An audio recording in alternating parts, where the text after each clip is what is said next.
Every spring, in my village, everyone paints their orchard tree trunks white. People have been doing so for more than 2000 years, and we are no different.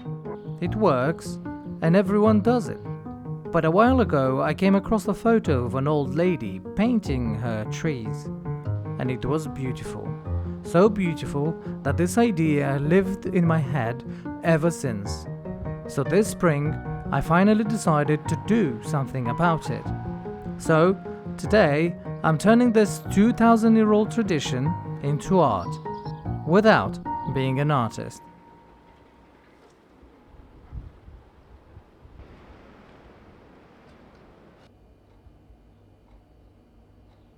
So this is what I had in mind ever since I saw that picture. I want to paint some traditional motifs on the trees. No one in the village is doing it, so I hope to inspire especially young children that would pass by and paint their trees next year. I'm thinking of doing some traditional Moldovan patterns, mainly consisting of bright red, some blue, yellow, green colors that would really stand out from the white background. I think mainly I will be attempting to paint flowers, which in theory shouldn't be that hard. Is it possible without experience? Maybe. I think that's everything I wanted to tell you. I just need to quickly run to the store and grab some supplies, and let's get moving. To get this done, all you need is a few fine painting brushes, a large brush for the lime wash, a water-based acrylic paint, and some lime wash itself. For the lime wash solution, I eyeballed the mixture. There may be more precise measurements out there, but my guide was consistency. It needs to be smooth and paint-like, silky enough to coat the bark evenly.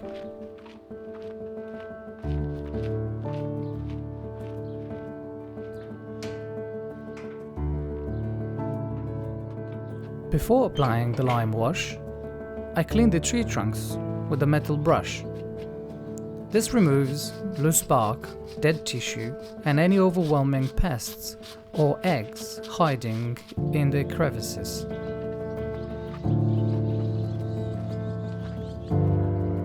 Then I applied the lime wash. On one tree, I applied 2 coats just to make sure the affected areas were covered.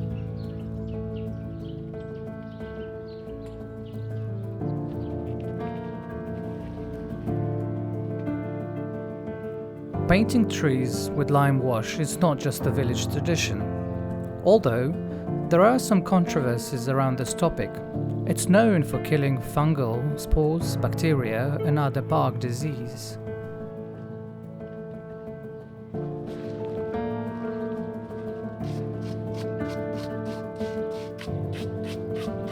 And it reflects sunlight in late winter and early spring, preventing the bark from heating up too quickly during the day and freezing at night. The temperatures cycling is what causes frost cracks and sandclad. But we don't just paint trees. Before Easter we also paint curbstones and poles, a tradition we kept for a long time. So I'll paint this as well, and we'll take care with some very nice traditional patterns later on.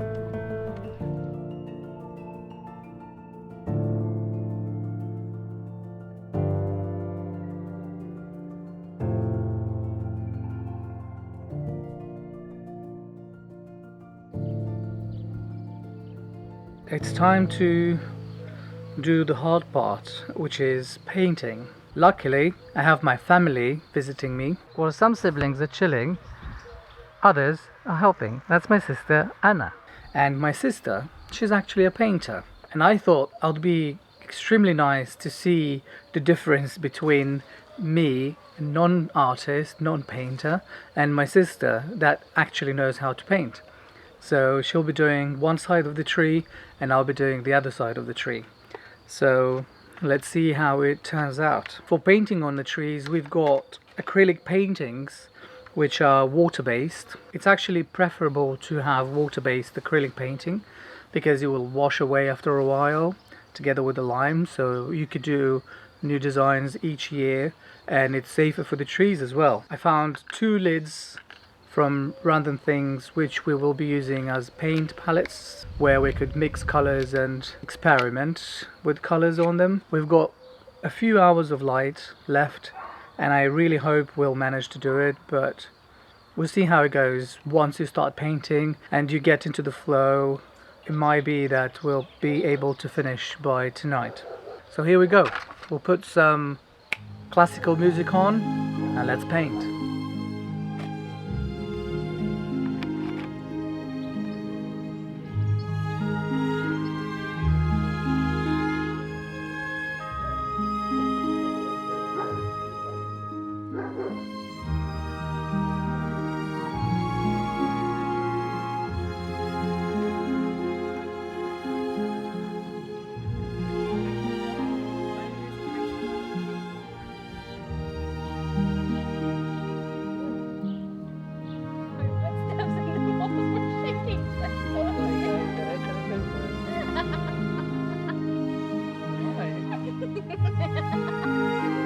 Because of the walnut tree texture, painting wasn't easy, but after a while my hand found a rhythm. I also achieved something I hadn't planned for. 2 little girls joined us and I let them paint some flowers. Unfortunately, I wasn't able to film that moment because children's privacy is something I hold sacred.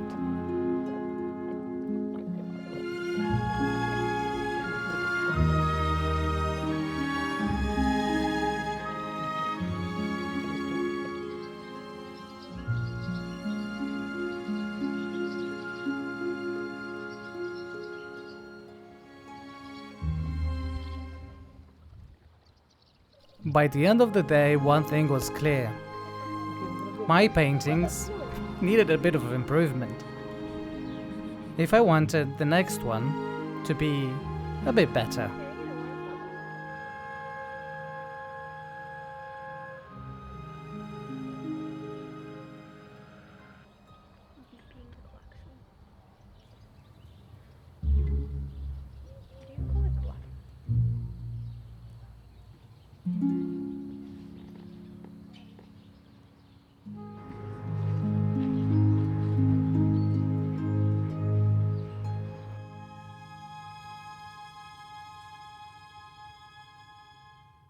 So we've been painting our orchards and nut trees for a while now, actually. And as it turns out, this is an ancient tradition that was practiced in Greece and Roman Empire. It's actually a very good solution to protect your trees from sunburn, pesticides, and various diseases that affect specifically tree trunks. It proved to be very effective over the years. So if you would like more information about why this is done, I'll do my best to link an article down in the description. On a sad note, my painting didn't turn out as I actually wanted it to be. My sister, it's absolutely amazing, and she did an amazing job. I'm so glad that she helped me, because otherwise my paintings would have been horrible. But following her advice, this morning I sat down and practiced drawing the shapes a little bit. And then she also gave me some advice on how to fix my mess that I've done yesterday. So we'll go do that. As well as I will be painting a second tree on my own. Why on my own? Well, because my sister decided to paint a little cute thing on one of the trees, which I will be showing you later on. That being said, let's go paint the second tree.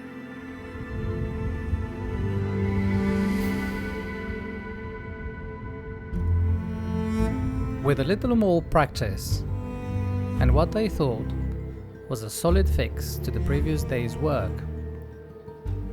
I started painting the second tree.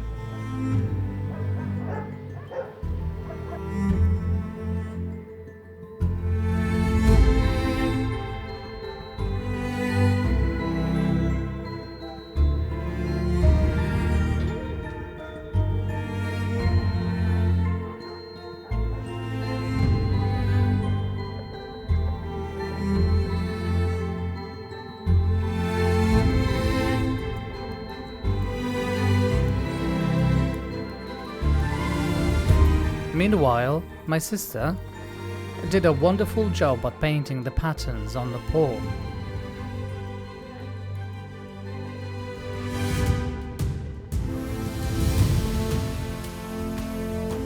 She also painted a nice little duck with a cute bouquet of flowers, and apparently our house is now called the Queen's House, and I couldn't agree more.